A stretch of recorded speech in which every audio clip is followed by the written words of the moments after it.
Okay, this is the cheap Chinese tablet, £60 worth I got from China. Let's take a look at it here. There's bits of packaging coming up with it. It's not easy opening stuff one-handed.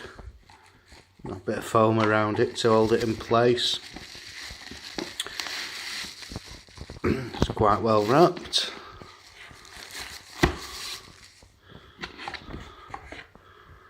Okay, so there it is. Camera and flash on the back. Camera on the front. Usually the ones on the back don't work, but we'll see. And accessories. Short USB cable. It's pretty standard. Let me get it to focus. 5 volts, 1 amp supply. I won't be using that. I'll be using ones I've already got, because the ones from China, if you watch bigclive.com, you'll know, are shit. And an instruction manual.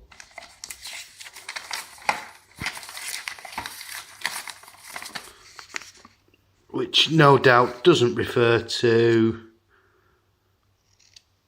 the actual tablet I've got. They never do. I hope not, because that is showing Android 4 on there, and I'm supposed to have Android 10. But we'll see. Let's get this thing tested. Okay, this is the tablet I've bought. 10.1 inch tablet. PC Android 9.0, which is strange because it's actually Android 10. 64GB, which is strange because it's actually says it's 128GB. 10 core, well, it's actually 8 core in some software, 9 core in other software. Bluetooth, Wi-Fi, camera, GPS, and a 9000 milliamp battery. It's not a 9000 milliamp battery. I've not opened it up, which I might do at some future point, depending on the resolution of all this. But it runs down in about an hour and a half to 2 hours completely, which a 9000 milliamp battery would not do. Your average phone has less than 5000 milliamp battery in it. And just think how long you can play YouTube videos on there. So older processor, not as efficient, but even so. So I have raised issues with this with them. And if we go to messages,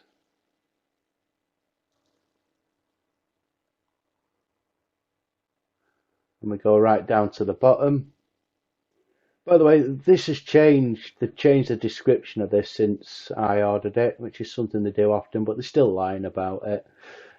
Hi, I received my tablet today. Thank you for sending it. However, I'm having some issues with it. When I tried to launch Google Play Store, it says the device isn't Play Protect certified. It then says your device isn't certified to run Google apps or use Google services. Contact the device manufacturer or retailer and ask for a certified device. Please can you advise how I can resolve this?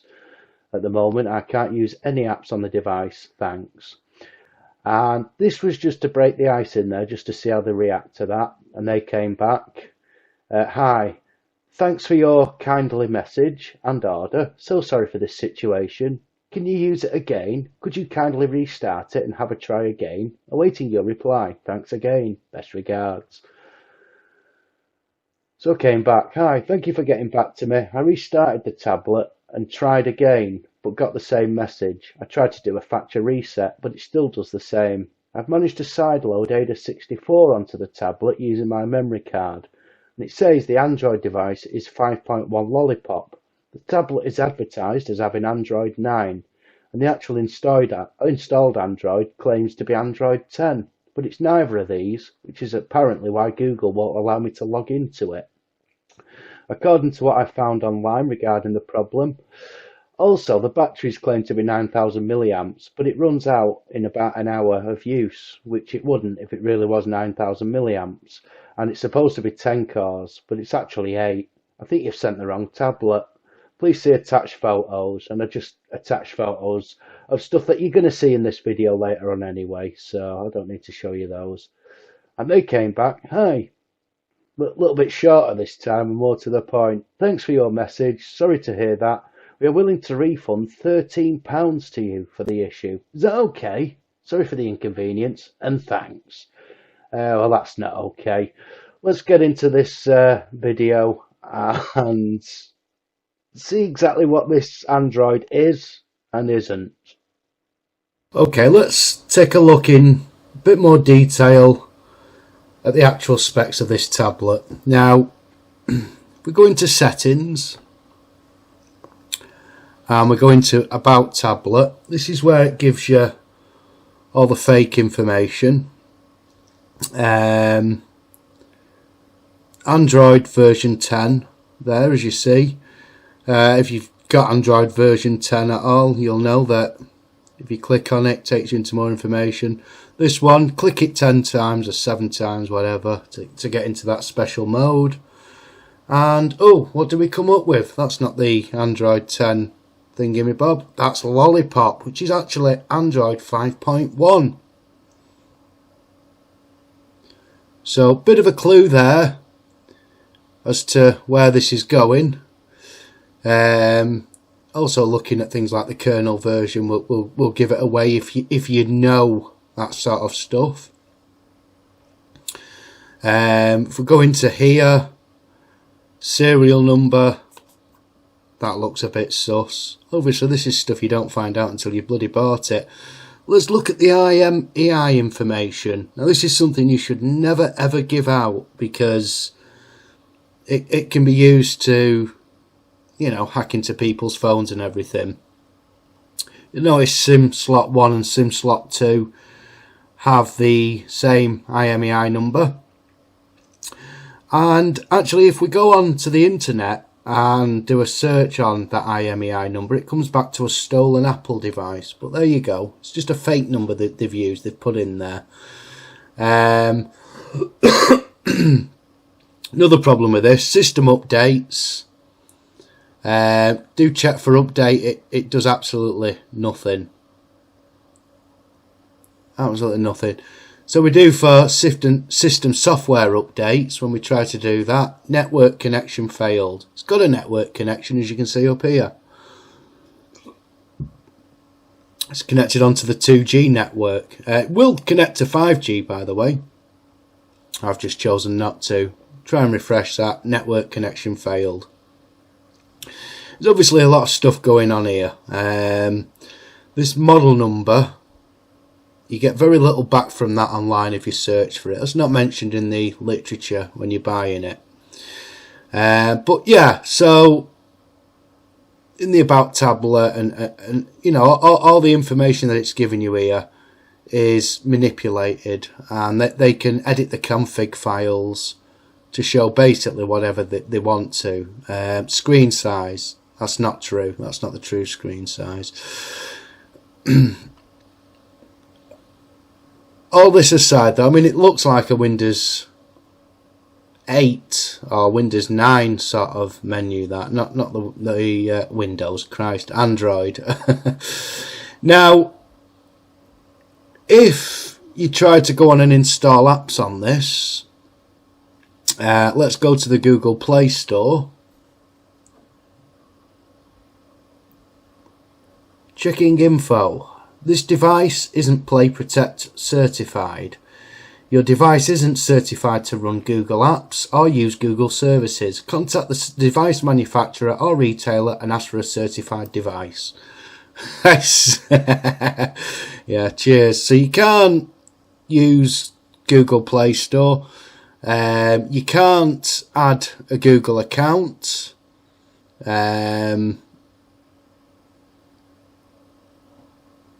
That doesn't work. Setting up nearby device, it doesn't detect anything. These menus, if you know what the Android menus look like, you'll see straight away that these are wrong. If we go into the main settings and we try to add a Google account, accounts, add account. Ignore that King group, that doesn't come with it, that's something I've put on. Google, checking info, and it comes up with the exact same as happens with you know, anything else you try and do where you're connecting with Google at all in any way. YouTube, pre-installed. A new version of YouTube is available. Install it now from Google Play. Install now. Well, we know what happens when you try and go in Google Play, because we've already tried that. It just comes up with this. So there's no way to connect up with Google Play services whatsoever. That Imei app is something I've installed. If you're wondering how I've installed these apps, I've had to sideload them on. Because you can't get into Google Play Store, you can't download them the usual way you would. So one thing it does let you install, a lot of them come pre-installed with this, is CPU-Z. Now, I don't know why it's in that screen.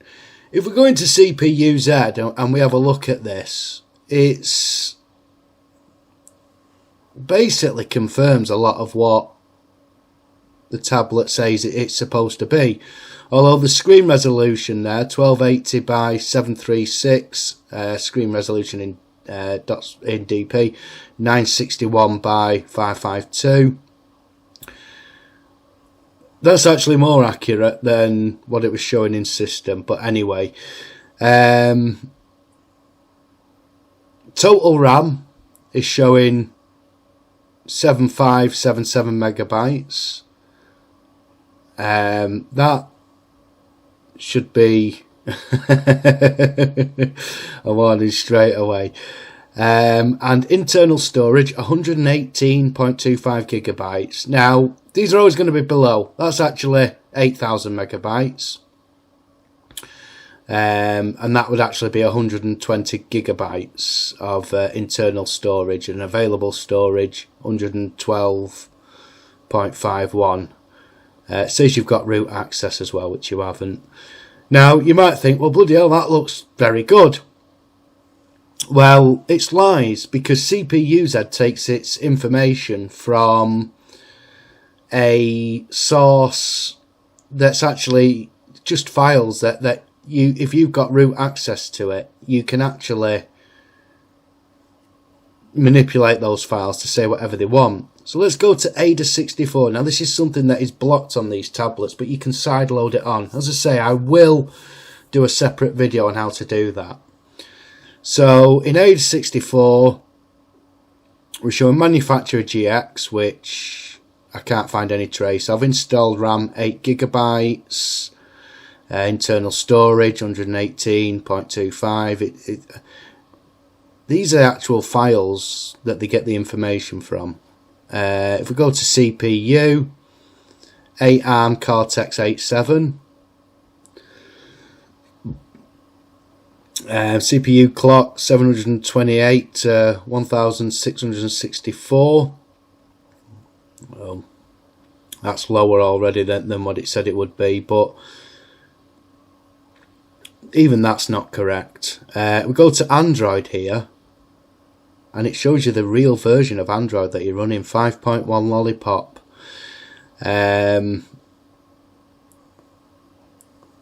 This is why they don't let you install this, because it does show you some of the stuff, but it doesn't quite pick up everything.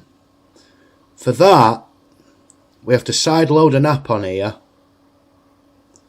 called Fake Device Test, and this is where it gets really interesting.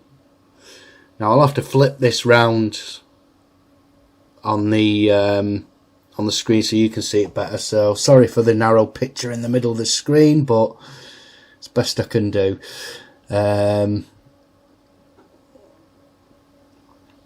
Okay, Fake Device Test Reports, and this is really good, right? Okay, so real device screen resolution 1280 by 800. Android operating system check. Device manufacturer GX, device model J107 MT6592. Now that is a very old Mediatek board, which will not run Android 10. Device is reporting, as we can see here, device is reporting Android version 10 failed. Android OS version does not match. The real Android OS version on this device is 5.x, which is actually 5.1. The device is reporting a false operating system version. This is fantastic, this thing. Internal SD space verification test. Device reported total space 137.44 gigabytes. Device reported free space 120.76 gigabytes. Free space verification test failed. The internal SD space is not being reported accurately. The actual SD free space is about 10 gigabytes. That's a hell of a difference. And means you'll lose files. If you try to write more than 10 gigabytes of information, it'll start to overwrite the first files you've put on there. Very bad. And those write speeds, Jesus, they're low. They're low. External SD space verification test. SD not found. Now that's interesting because there is an SD card in there and the system will recognise and find it. But because of the messing about they've done with this tablet, the manipulation, they've made it so that it can't find it. Linux system CPU core count 8 cores. They're very low. They're very low. When you look at the bottom here,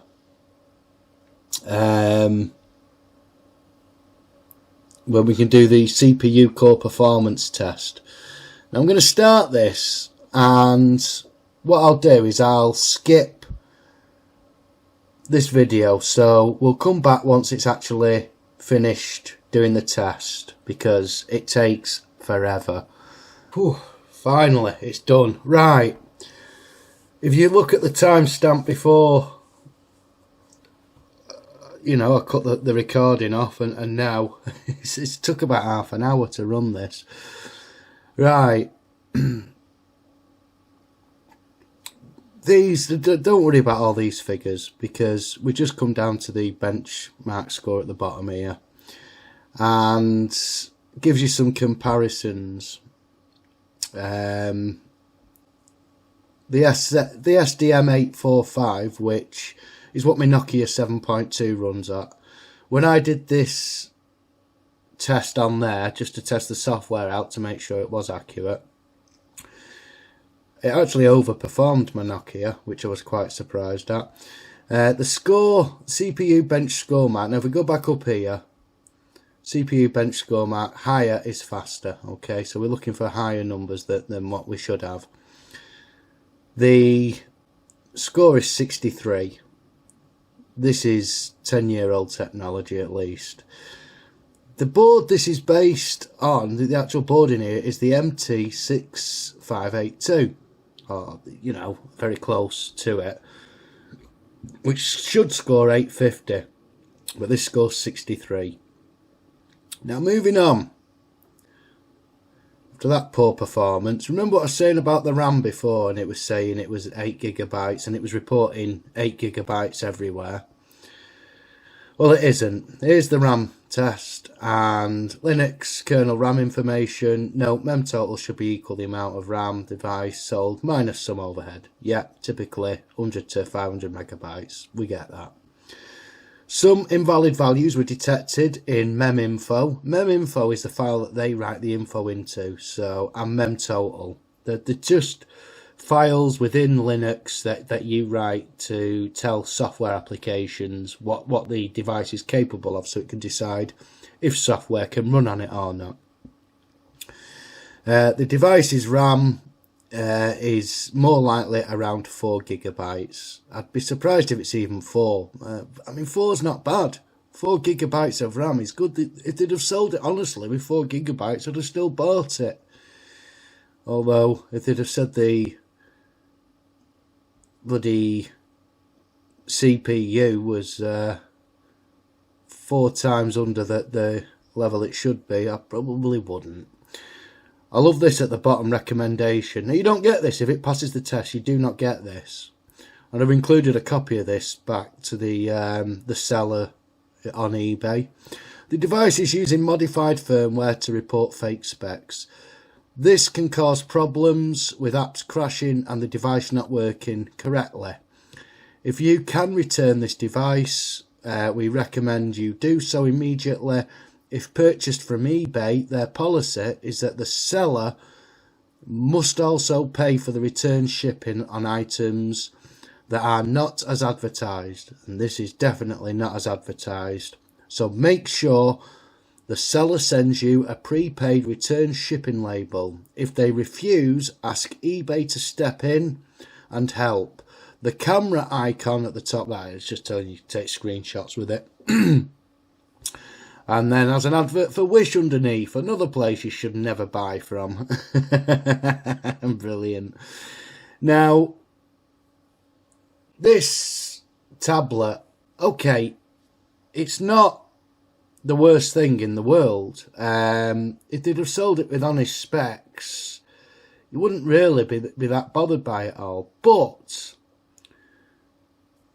they're selling it not only as something it isn't, but they've modified the software in such a way that a lot of the stuff does not work. You cannot, I mean, you can't get in the App Store. If you can't get in the App Store, this thing's pointless.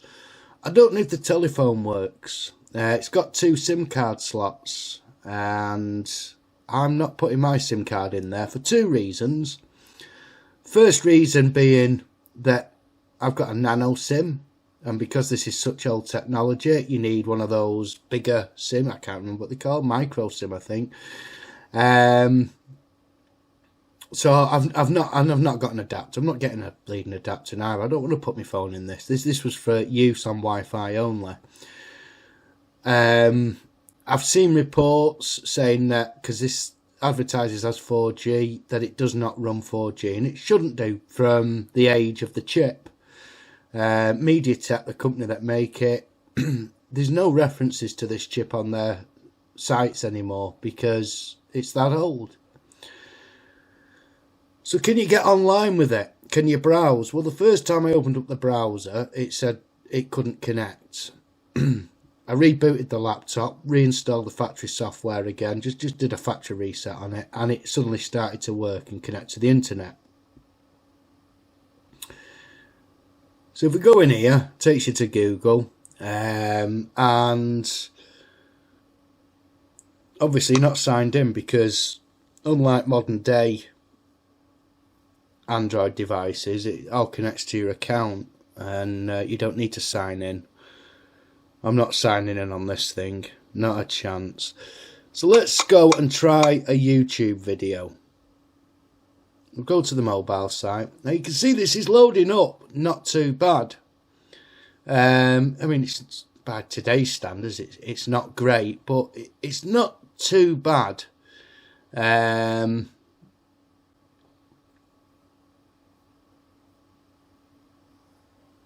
Let's try running a YouTube video. Okay, so we've gone to this fantastic YouTube channel here. And we'll try this video here. I'll probably have to cut out the advert, but I'll let you see how quickly stuff loads up and if the advert loads up quickly or not. So we click on it. This is not a bad response time. Right, I'm going to try Who's that ugly get? Range extenders today. The area I'm flying in, lots of trees around. Let's try full screen. So it's not the perfect spot to test, you know, the maximum range you can get out of the DJI Mavic, but it's the kind of terrain I fly in all the time, so this is a realistic test for me, and I would imagine for most people out there. Can't change the quality. We'll just take a quick look at the 2 range extenders I'm using. Okay, the first 2, well, the first one, but comes in 2, is little wire aerial ones you get. These are for 2.4 gigahertz only. And the second 2... Okay, so... I'm not looking at the camera, so I'm probably out of shot with all this, but never mind. And I can't mute. How do you mute? The second one with the parabolic lenses, which... Right, I can't mute it, but never mind. We'll just pause it there. Now, as you can see, the viewport 884 by 497, not dropped frames, which is quite good, but it's on 640 by 360. You cannot change it up from the very low settings. I don't know if that's a YouTube limitation. I don't watch YouTube on mobile through a browser. I watch it through the app, but you can't do that on here. So if you are going to be watching YouTube videos on it, yes, you can watch the YouTube videos. The sound isn't terrible. The sound is actually quite acceptable. It's not bad speakers for a tablet, you know. But you're stuck with low quality. And this only looks so good because the person who filmed it is such a fantastic cameraman that he managed to get it all in shot. It's a very good channel. I do recommend it. But seriously, it's watchable. You know, you can watch a video on it. If you just want to get a tablet for your kids to watch YouTube on, this may suffice. However, it is running Android 5.1, and anything that's below, I think it's Android 7 Nugget. In February or March, the certificate runs out, so you won't be able to go to secure sites. And they're not going to renew this certificate, they've said. This is Google. This is the people who actually run Android are doing this. They are not going to renew the site, so you won't be able to watch YouTube because that is a secure site. So, should you buy this tablet, even if you just want to watch YouTube, which does run on it, even at low quality? No, because you will not be able to get to most websites, including YouTube and any other, with the padlock.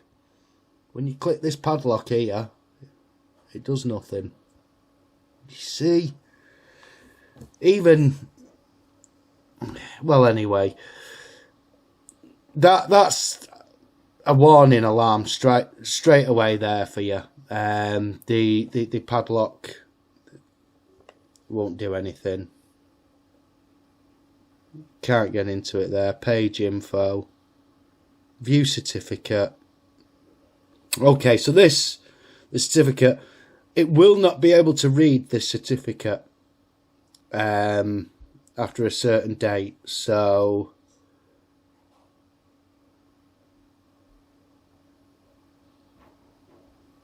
you know, buyer beware, totally. I would not buy this. I mean, for the price, if they'd sold it as an Android 5 tablet, then, you know, I'd be happy with it. To get apps onto it, you have to sideload them on. Well, that's no good. Most people don't know how to do that. And if you're buying a tablet, you may not even have a computer. You may not have the ability to sideload something on. So, I can't recommend this. I absolutely advise against buying it.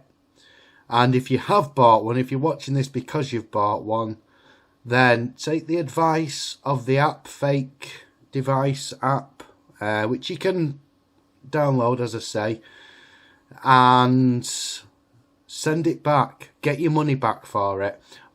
At the moment, they've offered me, I paid 60 odd pounds for this, which is probably about $75 I've paid, and they've offered me £17 back, which is just over $20. I'm not happy with that. I've told them no, and I've sent them a screenshot of the fake app, fake device test advice at the bottom, and said I want my money back because this is no good. You can't use anything Google related because Google recognises it as a fake device. So all this came pre-installed except for Ada 64. Oh, the camera, by the way, it works. It's got a camera on the front and the back. It's very low quality as you'd expect, but they do work. Both cameras work. but terrible quality. So I would not recommend this at all, especially for the reason that in no time at all you're not even going to be able to use it online. So don't buy it, and if you already have, send it back, get your money back. But don't you pay for the postage to go back to China. Make them pay for it. And if they don't, raise a dispute with eBay or PayPal, whichever. You can raise a dispute from either of them now, especially as PayPal is part of eBay. It's been bought by eBay. And get all your money back. Don't settle for anything less. I won't be doing. I will update in the description or as a pinned comment as to what I get back for this exactly, whether I get my full money back, how long I've had to wait and all that lot in the description. And if you've got one and you're stuck with it, perhaps you're outside the period and you want to know how to get apps onto it, I will do a separate video of how to sideload apps onto a fake Chinese tablet. So subscribe if you want to see that, or search for that title. Thanks for watching. And now, happy Christmas. Okay, yeah, it's going to be an happy Christmas this year, isn't it? Jesus. Fake tablet. Can't see the family. Fucking hell. 2020. Brilliant.